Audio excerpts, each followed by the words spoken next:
Yeah, I'm so impressed. I mean, it really goes to show how much demand there is for what you're all building at Recyclesmart. The fact that we haven't even started yet and we have 20 people on the call. So thanks everyone for being so organized and being here early. And you're welcome in advance for the little preview of what we're going to cover in the run sheet for today. Aren't you guys the lucky ones? Get the spoiler alert.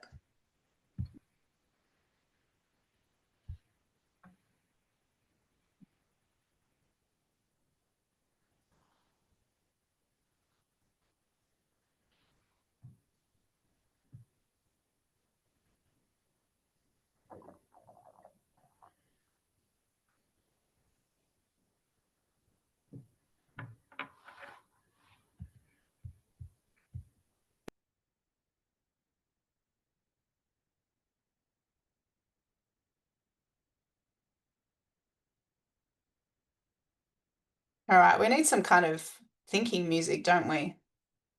Yeah, I was thinking the same thing. Giorgio, Anyone do you want to ready for sing? next?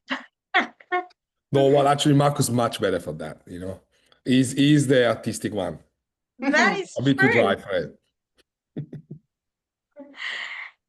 A bit of He's a good looking. guitar. Look at him, like he's perfect singer. That's yeah. Joining us for the start of the webinar, we have a special performance of the Recyclesmart Choir. Well, let me tell you, when we sing happy birthdays, it's not really a choir, so I will not recommend.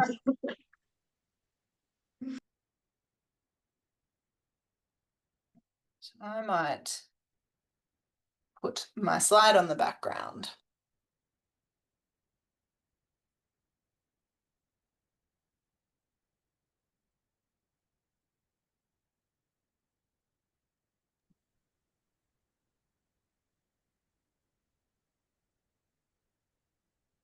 What's the fall over there, Christine? Is it Melbourne or Sorry? what's the fall It you is, put over yeah, there? yeah, it's Melbourne. Uh, I believe anyway. It would be weird if it was not Melbourne, but I haven't gone out on a site inspection to confirm where it is. I can confirm it's Melbourne. Okay, thanks, Dulce. I knew someone would know. well, the church gave it away, I think. The church thing over there. Yeah, it does definitely have a Valley flavor to it, doesn't it? Yeah.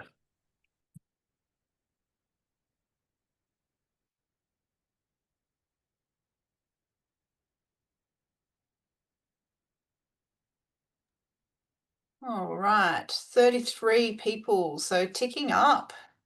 I only still do it 2 minutes. Right? It's the And first we time still have 2 minutes. went so early, which is good.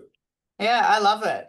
I mean, again, I just think it goes to show that there's so much demand for what you guys are building. So awesome to see so much support from the investor community and the potential investor community. And we saw with the first week of fundraising, right? Like we had the most traction we ever had, which is great. Yeah. Yeah, it's incredible. Yeah, the campaign's going very well. Lots of people jumping on board. Let me just see, what is the latest? 500 people have jumped on board to support so far, and we've still got another week and a half to go. So, And 750 officially crossed, which is great. yeah, incredible.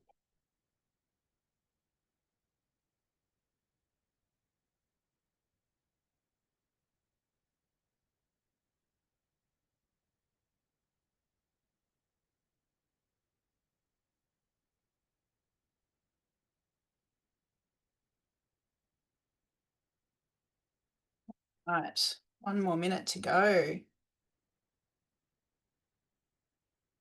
1 more minute and then 1 more minute for the people who aren't as prompt.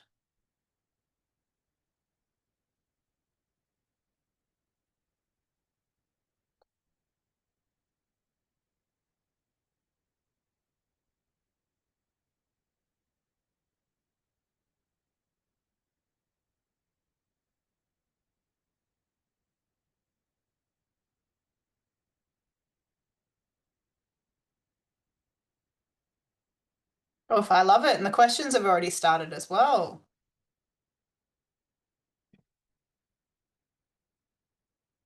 We're going to have an awesome discussion.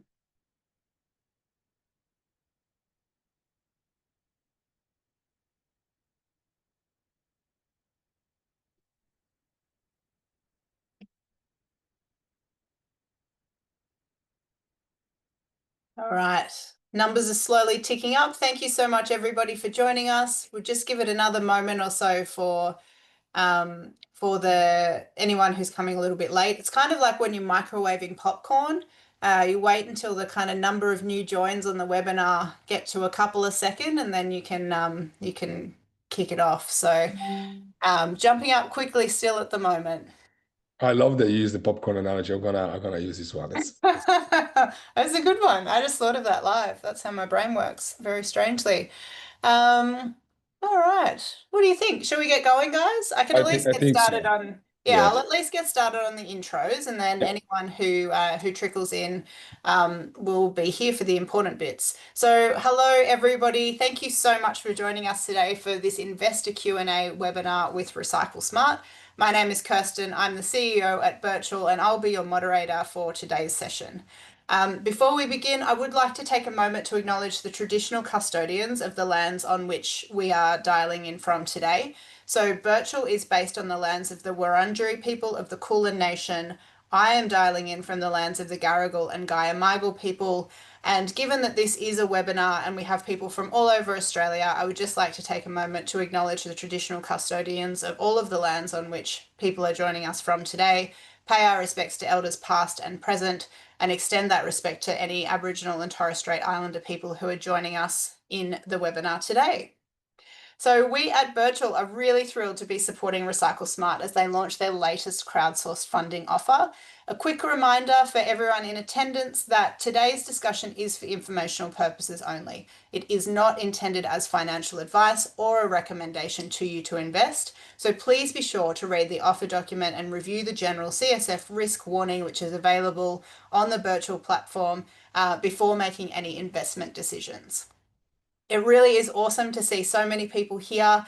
The popcorn numbers are ticking up again now, but we had a number of people who have signed up. For anyone who's in attendance, if you do need to leave at any point, we are recording this session, and so you will be able to watch the recording after the session takes place as well. So before we get into the interesting bit, the reason why you're all here, the information about Recyclesmart, I'm just going to give you a quick overview of Birchal and the way our process works, particularly for anyone who might be new to Birchal or considering investing for the first time. This is for you, and a quick reminder for anyone else as well. So, all right. Birchal connects companies to passionate supporters who provide the capital that they need to thrive. So we are a crowdsourced funding platform, a crowdsourced equity funding platform, and the largest crowdsourced funding platform in Australia. The way this process works is that you as an investor can make a decision to invest behind the companies that we offer up for investment on Birchal's platform. We act as an intermediary, so we receive your money. We work with the companies to issue the shares to you and pass your money on to them. And so at the end of this transaction, you will end up with ordinary shares in any company you choose to invest in, and the company will end up with the money that you pay towards those shares in the form of equity investment, which they can use to build and grow their business. When can you invest? Great answer. The offer is open now. So we are, as I mentioned earlier, for anyone who was on time or sort of even a little bit early, we have another week and a half to go in the offer period for Recyclesmart. So you still have some time. But we've already gone through a number of steps in this process. So we've had the expression of interest phase, received overwhelming support from the community. Those expression of interest investors had the first chance to get in on this investment, and a lot of them took up that opportunity already. And now we're in the public offer stage. So if you weren't one of the people who expressed interest in the previous period, don't worry. That's no longer a barrier that will slow you down if you do choose to invest. And so the offer is open until Thursday, the 3rd of July at 10 p.m. East Coast Australia time. And that is the end of the Birchal section. So let me just move forward in my document. So here's how today is going to work for the rest of the session. So first, we're going to have a short presentation from the team at Recyclesmart. That'll give a bit of a refresh on who they are, what they're building, their progress so far. For anyone who wasn't present the first time the team ran the Q&A webinar, that is available for you to watch as well. So there's more information in the other webinar if you want to dive even deeper after we finish the discussion today. If you do have questions, feel free to pop them into the Q&A box. We'll have Eugenie who will be moderating questions as we go, and then when we get to the Q&A part at the end of the webinar, I will synthesize the questions and ask them throughout the team. Now, let me introduce the Recyclesmart team to you. So we have Giorgio, who is the co-founder and CEO. We have Marco, co-founder and CTO. We have Alvaro, the Chief Commercial Officer. Eugenie is Chief Marketing Officer. And we also are joined today with a special guest, Nadia Barbov from Qantas. So she's a Senior Sustainability Leader and is going to talk about the corporate interest in partnering with companies with Recyclesmart. So without further ado, Giorgio, would you like to take us through an update on Recyclesmart and all of the great things you and the team are building? Absolutely, Kirsten. Thank you for that. And I just want to say thanks, Kirsten, for actually coming into this session, because usually we don't have the pleasure of having the CEO of Birchal actually running the whole webinar. All right, I'm gonna need a second to set up my computer, but can you guys see my deck? All good? Yes? Yes. All right. Continue to share. Good, great. Fantastic. All right. So it all started. So this is going to be a 5 minutes quick recap of what we do at Recyclesmart. And then we're going to jump in a Q&A session and so on. So just to recap what we're doing here. We started a few years ago on a scooter picking up bags of soft plastics. Since then, we progressed to almost 70 drivers across Australia and 20 people staff. We went to the Antler Accelerator program, which is a venture fund that helps companies establish themselves from an idea to a real business. And we raised in total to date $4 million, of which 2 from angels and wholesale investors and 2 million from Birchal, between 2 different routes.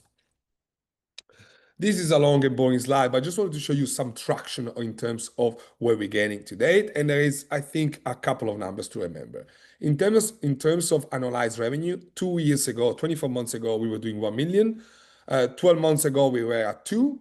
This year, we're at 3.5. So we did 1, 2, 3.5 year on year, which is a great progression in terms of revenue. And then if very happy to take any other questions about the number of bags that we collect, waste, and so on. The reason we're doing this is because recycling is not really working. You might have heard on the news that there's a bunch of trucks, of waste trucks and recycling plants burning down because of batteries.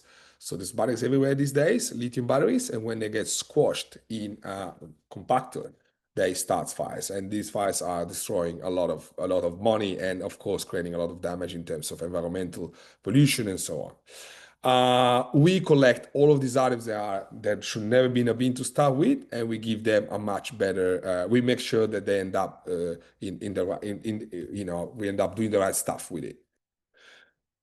Recycling is confusing, is time consuming, and is inconvenient. When you go in front of your bin, you have 2 bins, 3 bins, 4 bins, different bin system across different councils, different rules, and of course, it's just right there. So why should you spend time in thinking about it? We're trying to make this process really simple. So anything you don't want anymore, we want to be the solution for it in front of a unit door. Really simple and no complications at all. We pick up pretty much anything that is dry and not dangerous. So anything that is not liquid food or sharp or syringes, which are dangerous, of course, to be handled by someone else, we collect them. We divide them in different streams of waste, and we give them to someone else that would eventually process these different streams. We serve 3 different channels of clients. So we work with the government, which represents roughly 45% of our revenue. We work with residents, where so the pickup is either paid by your council or by yourself. So the resident chunk represents roughly 20% of our revenue, and the rest, and it's growing really fast, is the business one. And Qantas is one of our latest clients that just came on board to recycle with our service. It's really simple. You put anything together in a bag, any grocery shop bag you have at home. You go online as you would do with your Uber. You book a pickup, and one of our drivers will come by, pick up your bag, empty the bag in their own car, divide the different items, and then go to the next pickup. At the end of the route, they will go to a warehouse where they're going to drop everything off in specific buckets. We have more than 60 types of waste that we collect. Like, so anything gets divided into a lot of different categories, and then it gets collected by specific recyclers for each item. We don't own trucks. We don't employ drivers. We pay them per task, the same way as Uber does with his own drivers. So it's part of the gig economy. They record anything they collect. So photo, location, weight, type of items, and now we're even doing videos. So AI can tell us even more about what are we collecting. So we really know the story, what we're taking, and we can measure how much CO2 and what's the impact of not putting this stuff into landfill. Our app, built by Marco and his team, is actually really customer-centric. It looks even better than this. It is a bit more pink in the new version. You can actually download it and play with it. And now it's integrated with Qantas, with the Qantas Green Tier program that we can tell you a bit more about later.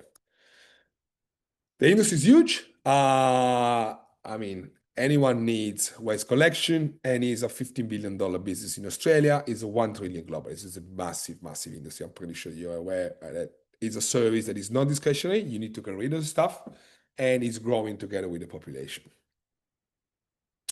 Our traction. So we are now present in 110 different areas in Australia. We're doing $3.5 million in annual recurring revenue. We have 37,000 users. We collected more than 1 million bags to date. And we have a good news. It's going to be our last slide about traction. We work with very large brands, as I mentioned, Qantas before, which is here today, which is great. We go Westpac as well, which is not in this slide, or it is maybe hidden behind there, and a few other brands, which are not very, very large brands. Something happened. All right. Customers, check us on Google. We have lots of reviews and they're very positive. The team, we can dig into this later, but we try our best to make sure that we are recycling anything that we can. Why we're raising money? To do two main things. One is we thanks to the last round, we built the plumbing needed to service every customer in Australia. So we're present in every state today, in every capital city. What we need to do is to scale it up, so get more clients to use our service. Today, we're doing $3.5 million in revenue. We need to get to 5.5 to break even because we need more volumes to cover the fixed cost of the headquarters. So this is one reason why we raised, so to scale up the business. And the second reason is to work with large brands, such as Qantas. And this is the reason why Nadia is with us today to discuss how we're helping large companies recycling better. This is the latest news I want to share with you guys. So Eugene was really proud to create this incredible slide. We just hit yesterday officially 1.5 million kilograms of waste collected that didn't go in landfill, and they were repurposed, recycled, reused, but they didn't go underground. It was a very quick presentation, but it was meant to just give you a little bit of a taste of what we do and then really give us more space for Q&A so we can dig into the details of what we do. If you want any more details about us, check as well our first webinar, which is on the Birchal platform and it's been recorded, where you can see more details about our operations in general. Perfect. Thanks, Giorgio. And also just a reminder as well that anyone can go onto the Birchal platform, the Recyclesmart page, and review the offer document as well, which goes into a lot of detail about all of these things that Giorgio has just spun us through. So thank you so much, Giorgio. Before we jump into the warehouse tour, I'd like to welcome Nadia back onto the screen. So Nadia is a really highly regarded leader in sustainability with deep expertise in advancing circular economy outcomes at scale. Today, she's joining us to share her perspective on Recyclesmart as a strategic partner. Thanks so much for being here, Nadia. And so I might just start by just asking you what made you choose Recyclesmart to partner with Qantas to help Qantas meet its recycling targets? Hi, Kirsten, and hi, everyone. And thank you so much, Recyclesmart and Birchal, for having me on today. I've had the pleasure of working with Recyclesmart over a number of years now and through different industries as well. So it's great to be able to continue that relationship with Recyclesmart and through our recent partnerships with Qantas. On a day-to-day basis, the reason why we use Recyclesmart is because they do offer simple and easy solutions for tricky to recycle items. Being able to place all of our tricky to recycle items in one bin goes a long way to being able to reduce the number of waste streams that we have available, ensure that we don't need to cater to different contractors and different requirements, and our people just need to utilise that one pink bin for tricky to recycle items. And as we know, contamination in recycling streams is a massive issue. And by being able to place all of them together, it eliminates a large portion of that contamination that can happen. Last month, Qantas and Recyclesmart were very proud to launch and announce the partnership with Green Tier, as was mentioned earlier. So Green Tier is our frequent flyer program, which recognises and rewards Qantas frequent flyers for making sustainable choices, both at home and during their travels. And you can now earn a green tier leaf, as we call it, once you complete 3 pickups with Recyclesmart. So we're really proud of that partnership. And overall, being able to have that holistic end-to-end solution is why we are proud to work with Recyclesmart, and also their reach, the fact that they are in so many locations across all of the states and territories now. That's so awesome. And so you've been in the waste industry for a few years now. What do you think makes Recyclesmart uniquely positioned to help improve the diversion of waste from landfill and support that really strong circular economy? Yeah, great question. So I think it's their diversity in their business model. So firstly, they address those tricky to recycle items. A lot of people don't know what to do with them. We're starting to get the education out there in industry and in society in a broader sense that we need to be doing something with our e-waste, with our batteries. They're causing hazardous concerns with fires in trucks and at recycling centres. Recyclesmart make it so easy to be able to put your batteries and your pens and your soft plastics and small household items and all of those items that we know don't belong in landfill but are able to collect them together. I think that's the key part of their business model, which is incredibly strong. It's convenient, it's accessible on a personal level. You can book your collection and put it outside. On a business level, the same thing. They're a very easy team to work with, to communicate with, and are always responsive to the needs of the business. I think the fact that they have a strong partner network and their traceability, they're able to provide information on all of the collected items, their weight, their CO2 associated levels, and clear end-to-end diversions of each recycling stream, which I think will be dived into a little bit later. As we know, greenwashing is a key risk for many businesses now. And so being able to have that understanding that the partners that we work with have that traceability that they're able to provide to us. I know that now they're leveraging technology and data. They're able to optimize the routes of the drivers, minimize their impact as they are going through and collecting all of the pickups along the way.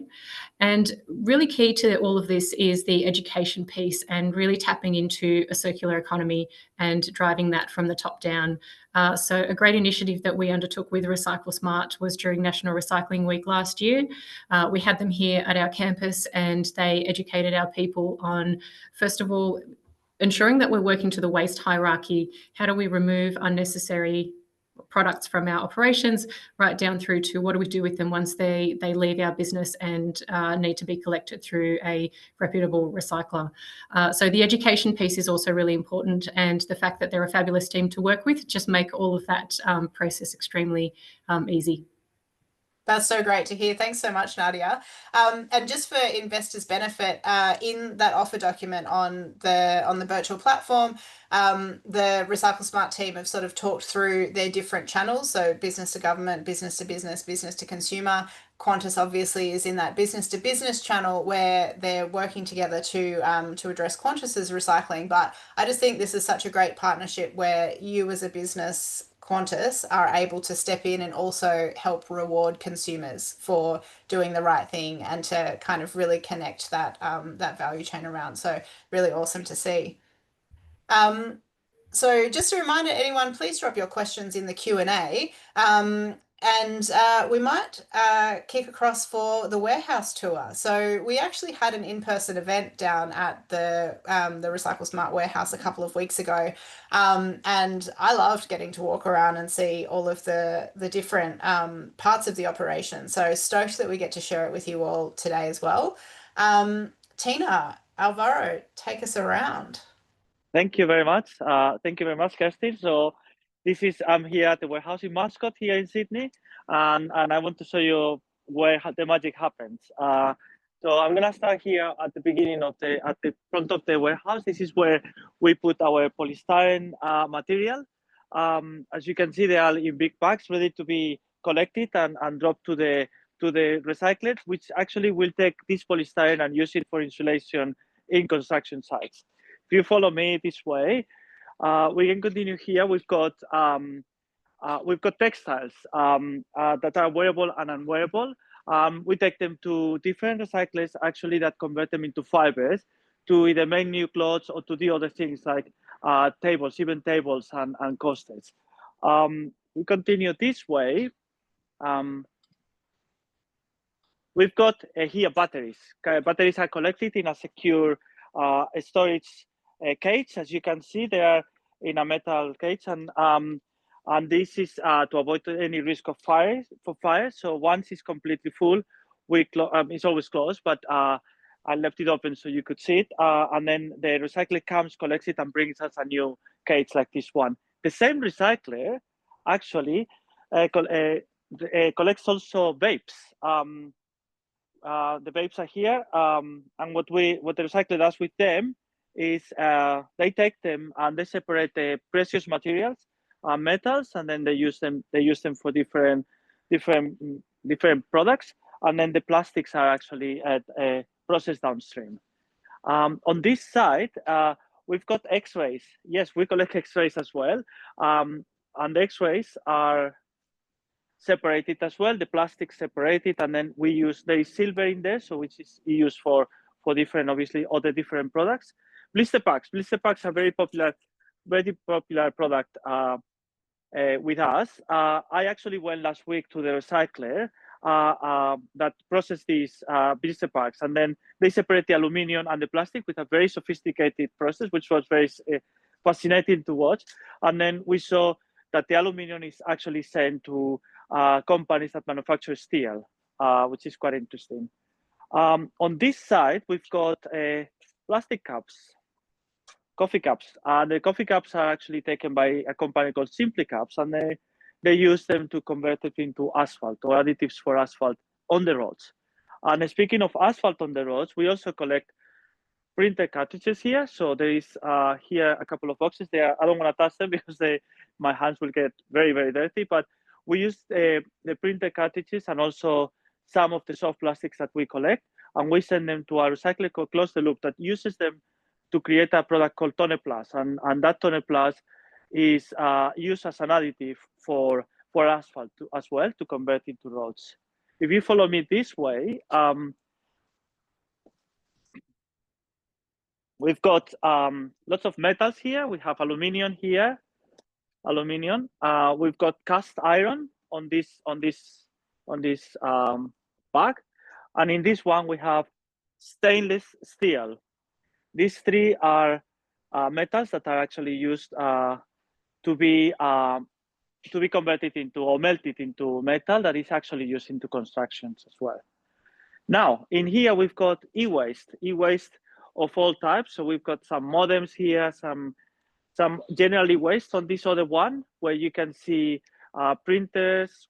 There's a toaster there is a microwave, there is an iron, there is some keyboards, etc. So all of this is sent to specifically a recycler that actually takes all the precious materials or metals to convert them into other electronics, and then uses the plastics through downstream. You won't see mobile phones, tablets, or laptops here because we put them in a separate box, just because we send them to a specific recycler that destroys, that uses, first of all, that's a data destruction. So everything, all the data is destroyed. And then after that, it's actually separated into the different materials and metals to convert them into different electronics. And I want to do this for the last one, which is the soft plastics, because this is the biggest item that we collect, soft plastics. The soft plastics come here in bags. And then what happens is we have these 3 balers here. I can show you this one here, for example, which actually helps us bale them, so compress the plastics to have more quantities and more volumes together, and they convert it into this soft plastic. This is probably around, I think it's 500 kilos. So don't quote me on that, between 500 and 800 kilos. And this is how we put them together. And every week we have a number of balers that are taken into trucks. And then we take them to different recyclers. And as I said, there is some recyclers that close the loop, but we also have recyclers that convert those, that take those soft plastics and convert them into oils that will be converted back into soft plastics for manufacturers, for example, like Nestle or the likes, or they use actually soft plastics for insulation, for walls, to convert them into tables, park benches, including street furniture, through pellets, etc., etc. So I think this is I mean the magic, and it's wonderful, like to see actually in action. So I encourage you, if you want to come and see it sometime, more than happy to show you around. And I'll take questions now if you need any questions. Thank you. Thank you so much for that. One of the little details there that I just wanted to kind of pull out was just the process around laptops. I love the fact that you guys are so considerate of your customer, that even if they didn't think to or didn't know how to manage their own data, you're still thinking about that as part of the recycling process. It's so awesome to see.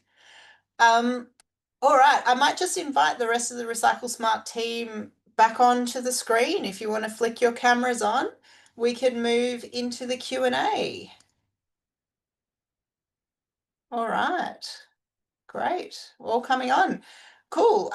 Well, I'm going to start with you, Giorgio. So a lot of questions around soft plastics. As you guys said, it's a really big part of what you do. It's a big part of the reason for why you exist. But there's a question here: if free soft plastic recycling becomes available again at major grocery stores like Woolworths, what impact do you think that's going to have on what you guys are doing, and if you're not part of those programs? Yeah, well, when we started, it was free until 2022. So for the first 3 years we were around, it was an option. What we provide is a convenience service. Like, not everyone wants to go to the supermarket, drop it off. One. Two is the stuff that we collect, it's probably recycled a bit better than the one at the supermarkets. And the reason is it's not contaminated. So we actually sort manually everything we take. And the quality of our soft plastics has a higher value in terms of chance of recycling it than a place where you know, at Woolworths, no one is checking what's in the bags. So we've been told that the quality of what we provide is much higher than anyone else. But absolutely, it's a convenience game, and people have the option to go to supermarkets. That's fantastic. There's a lot of soft plastics out there. And by the way, we don't just collect soft plastics. We collect a lot of other items, right? If I can also add to what Giorgio said, we actually working as well with the Soft Plastics Stewardship Association, that actually is an umbrella company, a stewardship company that works with both the manufacturers like Nestlé and Unilever and all that, and also the retailers like Kulin. And we part of that process as the logistics company. So yes, we partly work with them.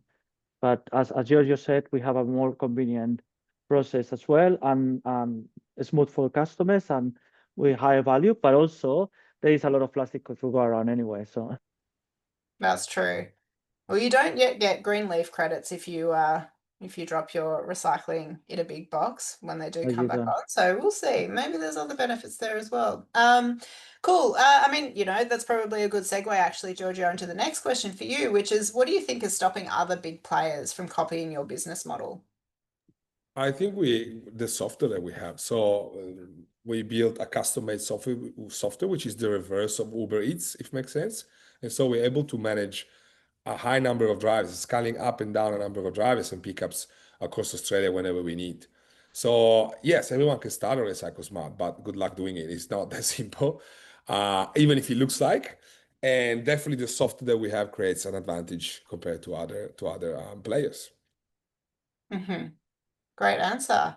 Marco, I'm going to throw one to you around reporting.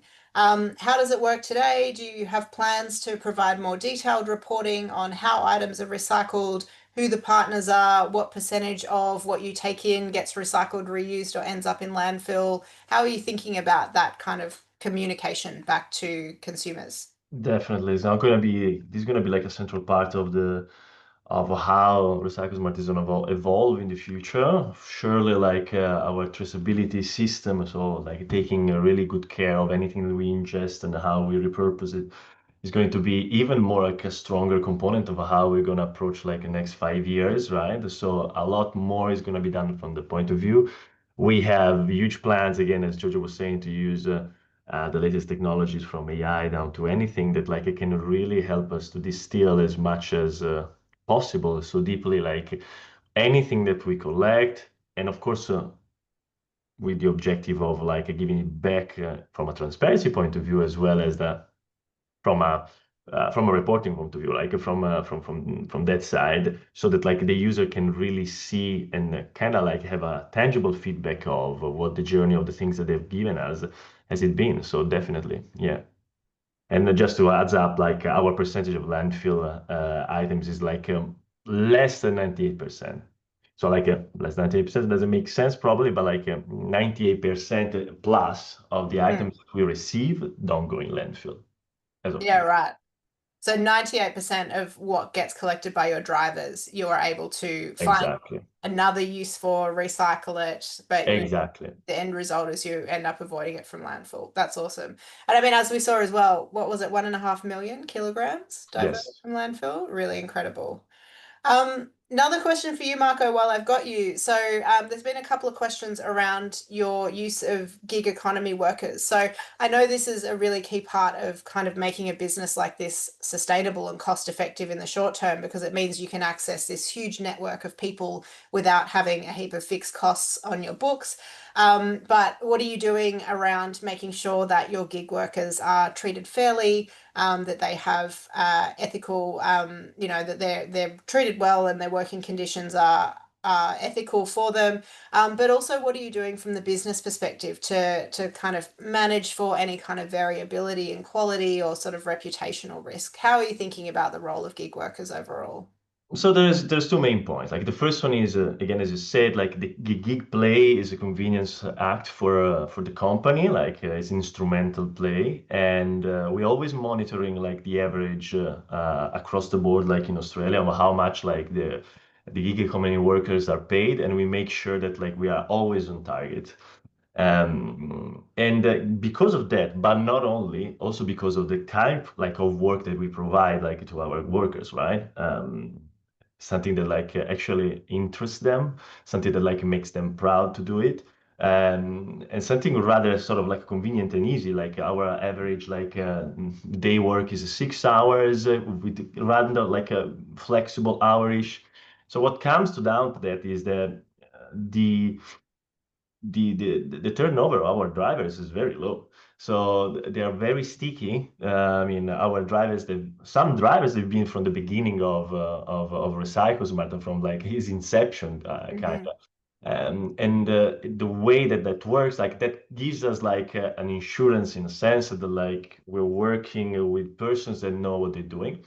And again, yes, it's a gig economy play, but as of today, it's not that you can just jump on an app and start driving. You will still have to know like what does it mean to be part of Recyclesmart family. It's not like a super convoluted process, but there is a little bit of know-how that like you have to put in place to make sure that like you're doing the right thing, that you're not like accessing the wrong places, so that you're managing like everything that you're getting from the users, from the customers, like in the wrong in the appropriate way. So Yeah, awesome. I mean, given that that sorting does happen at the point of pickup, so exactly there's right. So obviously some education required of absolutely, your like yeah. drivers. Yeah. And when we did have the warehouse tour a couple of weeks ago, we did have a couple of the Recyclesmart drivers who were in attendance, not because they were, required to be there, because they were genuinely interested to come and learn more about the business. And just personally as well, like I think if you're in that kind of space, the gig working space, there probably aren't too many roles that you can do where you get to feel like you're having a really strong purpose to the work that you're doing. And so I'm sure that that's a big part as well with the kind of retention and the quality of the gig worker staff that you're able to bring on. 100%. You can check like our Google reviews. Very often our drivers are mentioned, like and thankfully appreciated by the users. So definitely a big component. Like we invest a lot of time in that as well. The drivers they really spend time with the customers when they have the opportunity to meet them. It works very well because the people like they are doing this job, they really care about what they're doing otherwise. They even get chocolate for Christmas. Sometimes, yeah, we get gifts. Very often, like people leave gifts alongside the bags that we collect. Oh, awesome. I just That's want to so jump cool. in there. One, we talking about the warehouse and our drivers. We have an open day at the last day of the campaign, which is the 3rd of July from the 8 to 2 o'clock. So if any one of you wants to talk to our drivers, see what they do, see how the warehouse works, we're gonna have coffee and free food, little nimbos. But yeah, come over, say hi. We're gonna send an invite about it. It's in Mascot. Yeah, That's the awesome. main warehouse in Sydney, but yes. Yeah, cool. And so any of you who are able to get along, I really would recommend it. It's such a cool space to get to see how all of this stuff happens. And I didn't realize just how impactful seeing a giant wheelie bin full of vapes would be to just show you the scale of the problem that we're dealing with and to see all of the systems that the team have to process, to see the knowledge around things like X-rays contain silver, and so here's the process to separate out all of those different metals. Like it's an interesting couple of hours. I definitely learned a lot. Eugenie, can I ask you about the partnership side of things? So I know we did hear from Nadia before, but partnerships like what you have with Qantas can really unlock a heap of value, both for Recyclesmart as a business, but for your customers who are supporting as well. Can you talk about, how you're thinking about this, what kind of joint marketing efforts you're thinking about, how you're going to make sure that your customers know about these ideas, and then as well, like tell other businesses so that they can jump on board and, reduce the impact of their operations and encourage customers as well. Yeah, absolutely. Thanks you, Kirsten. Great question. So yes, we're super thrilled with this partnership with Qantas. As mentioned in the question, we are talking about millions of people who are member of the Qantas loyalty program. So we've done some joint marketing, and there's more coming. To answer very specifically, Qantas has been sending an EDM, an email to all the database, not just the green tier people, but everyone on the Qantas loyalty program. We've also done some social posting, and they are currently updating their website as well, so we appear there as an option on their green tier page. So this is the kind of joint marketing activity that we're doing with Qantas. And then to answer the second part of your question around bringing more businesses on board and partnering with them, it's in the pipeline as well. We've done a few. We had another partnership a couple of weeks ago with a coffee roaster brand that's called Pablo and Rusty that was actually subsidizing the pickups for their customers.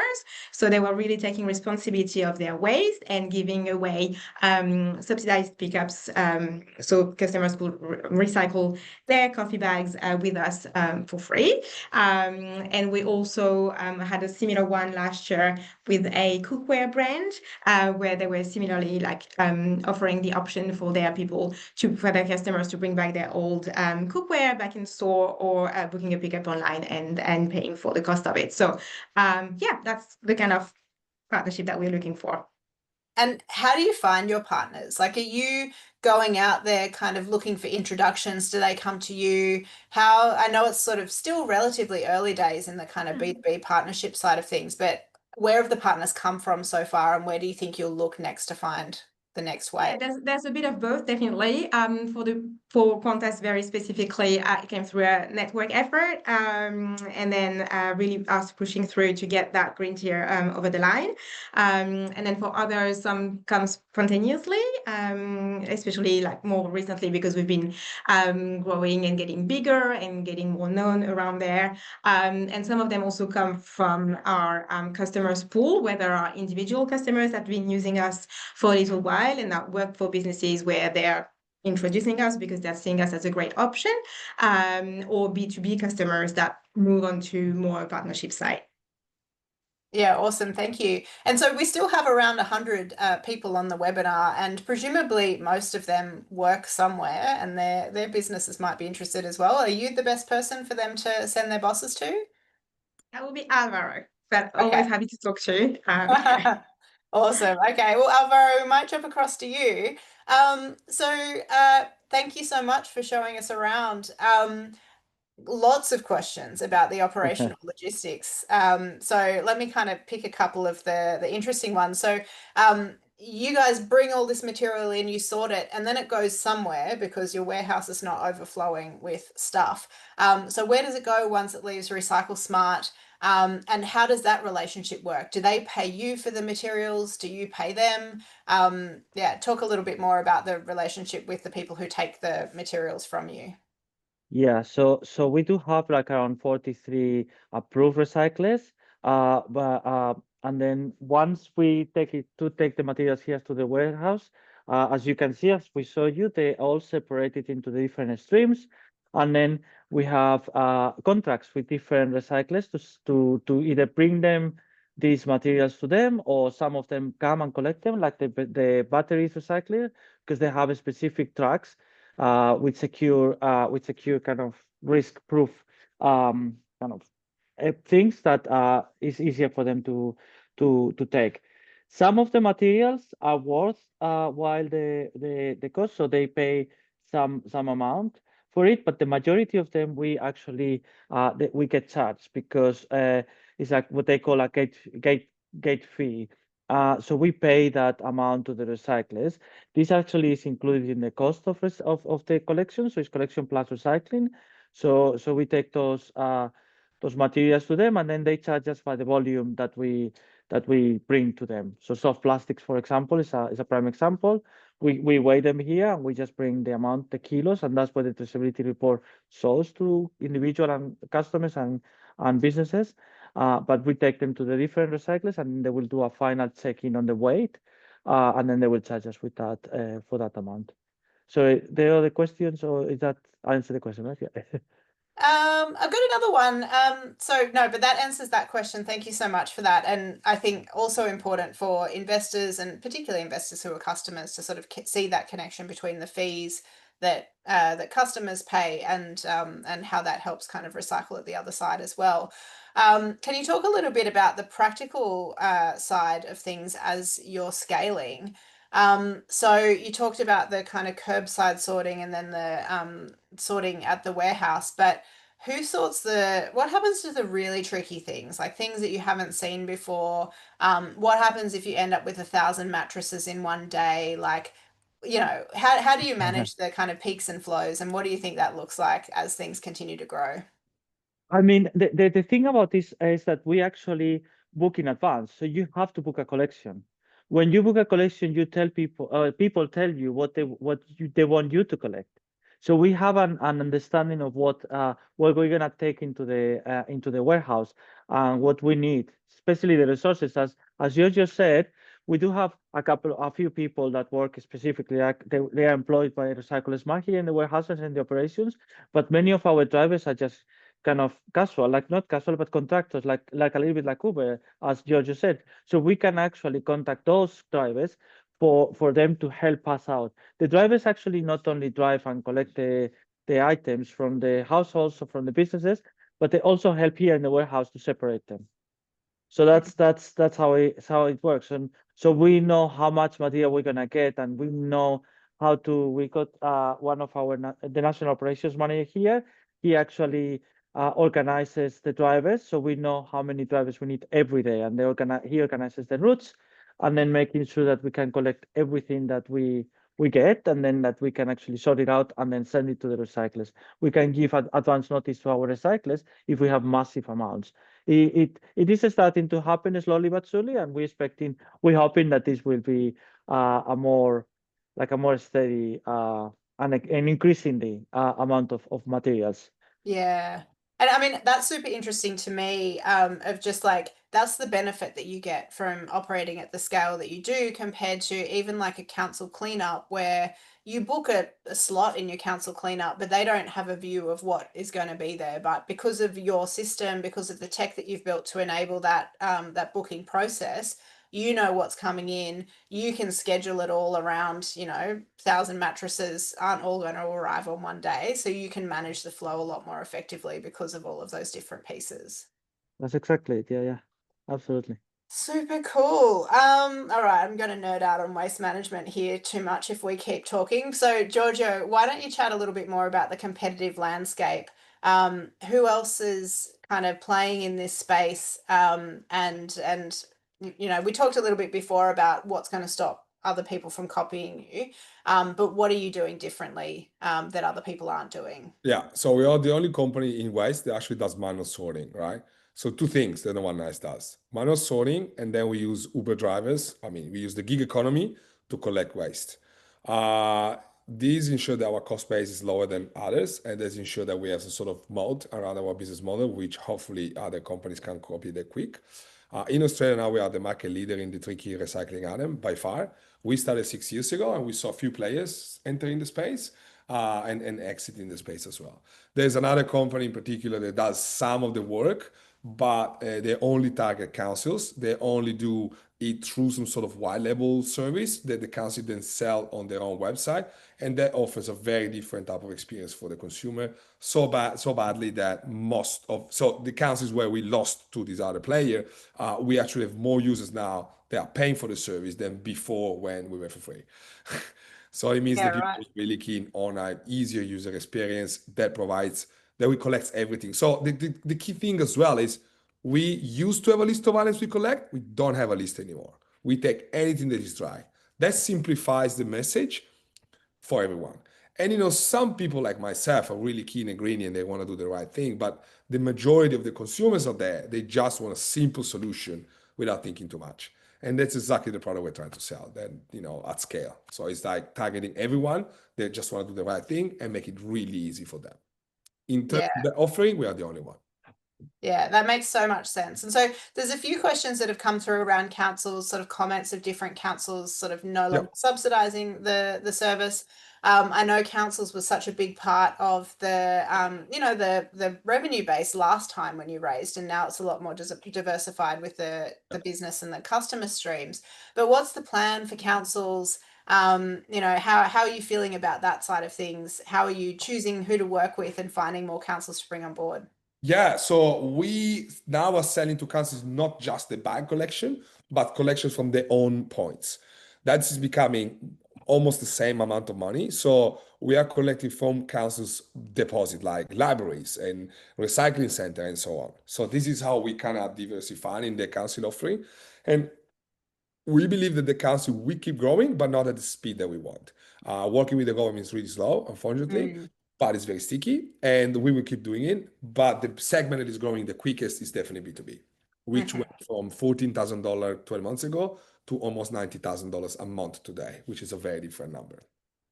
Yeah, and it sounds like as well, from what you've been talking about, that government relationship might be the first time that a consumer or a business hears about Recyclesmart, and it might lead to kind of more relationships as well. Yeah, absolutely. Yeah, cool. All right. So there were a couple of months ago at least, a lot of media stories about warehouses full of soft plastics. I know for a fact your warehouse is not full of soft plastics because I was there. Yeah. But can you talk a little bit more about that controversy, how it happened? What's your position on this, and what are you doing to make sure that you don't end up in the same position? Yeah. So that is due to what happened with Recycle a couple of years ago, where due to a number of reasons where we don't need to dig into it, but they end up having a lot of warehouses full of soft plastics that the government and EPA was not aware of. They created a much stronger regulation from the government, so much that today we are regularly inspected by the EPA. in every state, in every warehouse with body cams. So the rules are very different now, and I think it's a great thing because it keeps everyone accountable. We do not stock material; we only consolidate it to a level where we have a commercially valuable, volume. We can't call a truck for a bag full of soft plastics. You need to have a truck worth of soft plastics. But as soon as we have a valuable volume, off it goes. So we don't actually want to pay and want to do any storage. We give them straight away to partners that will process it. Today we work with 4 different partners in soft plastics to offset their risk. So we have different companies that we can work with. Mm-hmm. Awesome. Great answer. All right, I'm conscious we've got 10 minutes to go, and we are in the final week and a half of the fundraising round. So I wanted to turn to a couple of the questions to do with the investment and the particular specifics here. So for this round of fundraising, do you have a high-level breakdown of how the funds will be spent, how it's going to be split across OPEX, CAPEX, R&D, staff costs, other categories? Now, I know this is in the offer document, so feel free to read on there, but if you can just give an overview. I will tell the person to reach out to me personally. I'm happy to take any call one-on-one about financials. We have a CFO as well, I can dig into it. But to keep it simple and relevant for this conversation, we're going to use the money for 2 things. So we're burning, to give you an idea, we break even at 5.5 million in revenue. We think we can be there by Christmas. We're sitting at 3.5 today, and we grew 15% last month. So if Alvaro keeps doing what he did in the last month, which was a great job, by Christmas we break even. Now, why do we burn money today? Is because we build the plumbing to serve any area in Australia, but we are not a volume yet in many areas. So we make money in Sydney, we make money in Melbourne, we break even in Brisbane, and we lose money everywhere else. So all we need to do is to grow the volumes in every area to make sure that we are at scale. We did that because being Australia-wide enabled us to work with people like Qantas, as we mentioned before, right? So we burn 60 to 70K a month, and the money that we're raising are going to be used to subsidize this loss until we break even. 1, and 2 is to invest in marketing and sales to make sure that we have more people using our service across Australia. Then we're going to use some of the money as well to engage more large brands such as Westpac and Qantas to work with us. So basically, that's what we're going to use the money for.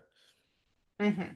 Awesome. And remind us as well, the 3 different channels, whereabouts is the growth coming from at the moment? So government is growing, but it's slow. But between business and consumer, how are you seeing that over the last period, and where do you think is likely to contribute most to that increase in revenue from 3.5 to 5.5? So if you look at that, government, we keep going. We're still at every West conference. We usually speak at this West conference. So I think we keep working with the government, which is great. Slow but great and very stable. B2B is definitely the fastest growing category, and that's where most of the sales team focuses on. And B2C, I think we're going to see some interesting bits in the coming months. We have a couple of ideas in how to make the service potentially the basic service, which is a subscription free for everyone. And then, of course, still charge for the larger volumes, right? But finding a way to subsidize the subscription for everyone would really create, an easier, higher volumes. And the last bit is that we're working with Qantas to give points to everyone that recycle with us. So we're gonna put a bit of a gamification as well. So to summarize, B2B is where we're focusing at the moment. B2C is where we're looking to find some breakthrough. We have a couple of ideas. And government, we're doing this for 5 years, 6 years. We're gonna keep doing that. Awesome. Thank you. Marco, I'm going to give the next question to you, which is just around your use of technology and how you're bringing in AI. I know a lot of people probably think that waste is a very physical product. It's moving this thing from here to here, but technology is such a big strategic differentiator for you guys. So can you talk more about where the technology is now and how you're incorporating these new trends as you continue to grow? So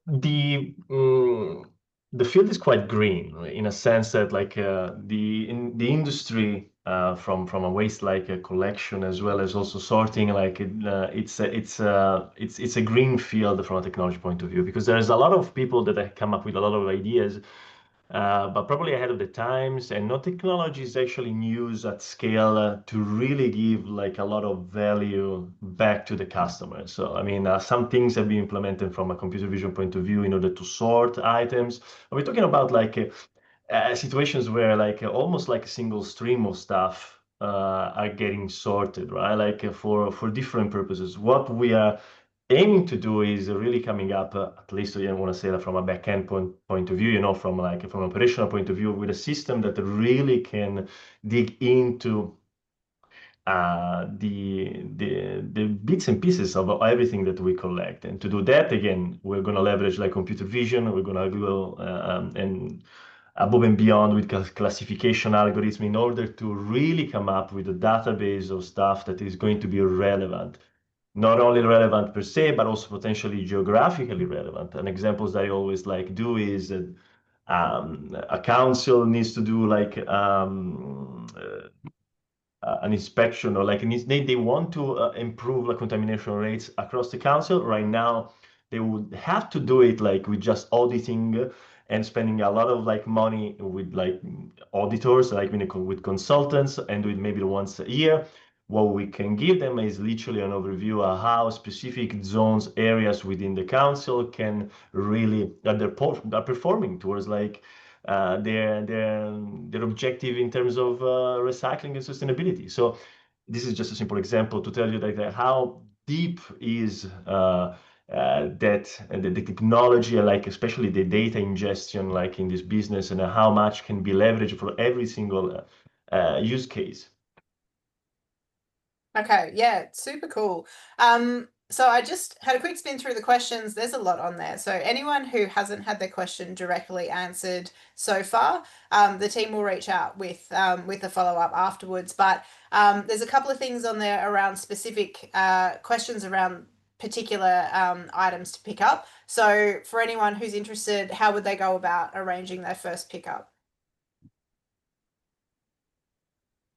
What do you mean? What is like as in as a customer, there's a couple of questions about tricky, hard to recycle items, specific things like hot water systems. So if you're in that situation with a hot water system and you're trying to figure out what to do, what steps would they take? Go on the app, take a photo, see how big is the pickup. It's gonna tell you exactly what is the cost of the pickup. Click, book the pickup, and we'll take care of it. So all through the Recyclesmart app? Through the Recyclesmart app. So it's very simple. Take a photo, book the pickup, we'll take care of it. Awesome. Thank you. And by the way, we should offer anyone in Isia a free pickup. So if you put Birchal 25 capital letter on our app, you get a free pickup, which is good. Awesome. So very safe to try for anyone. I mean, some really interesting questions in here. Offer of support to make merch. Like, I just love the ideas coming out of your community. Merch meaning pink t-shirts and pink hats. We're working on it. Yeah, awesome. And the code Birchal, BIRCHAL 25 is the code. So we'll include that in the email afterwards. But now we're in a merch brainstorming session in the Q&A. But again, like I think for our discussion today, what this lively discussion really shows is just how much this is an idea whose time has come, and how much excitement I think there is for what you're building. So thank you so much, team, for jumping on here and sharing so much of your story. If anyone does have questions, either about the investment opportunity or about Recyclesmart more broadly, you can jump onto the Birchal page. There is a Q&A there. You can have a look through other questions that have been asked before and ask anything that you feel hasn't been answered on this question. Have a read of the offer document, hear all about the awesome things that the team have achieved so far, and get excited for what's coming. And in terms of things I need to tell you before we wrap up, we will email, we've recorded this session, so we will share it around. And I think the main thing is just, if you do have any questions, jump onto that Birchal page, Recyclesmart. You can ask questions about the offer there. If you have questions about the product or arranging your free pickup, grab the Recyclesmart app and go from there. All right. Thank you so much, Recyclesmart team. Thank you so much, investors, for joining us. It's been a great discussion. Thank you, guys. Hope you have a lovely rest of the day. Thanks, Thank everyone. you. Bye. Bye. Bye-bye.